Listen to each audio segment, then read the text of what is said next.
నమస్తే DTV news కి స్వాగతం. మంగళవారం ములుగు మండలంలోని జంగాలపల్లి జీపీలో మన ఊరు మన నర్సరీని పరిశీలించిన జిల్లా కలెక్టర్ దివాకర టిఎస్.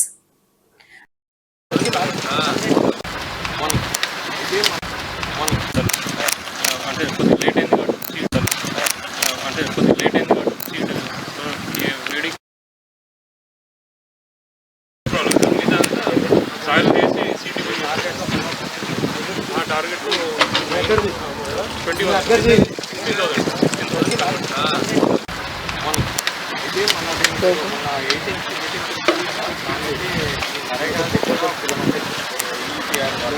21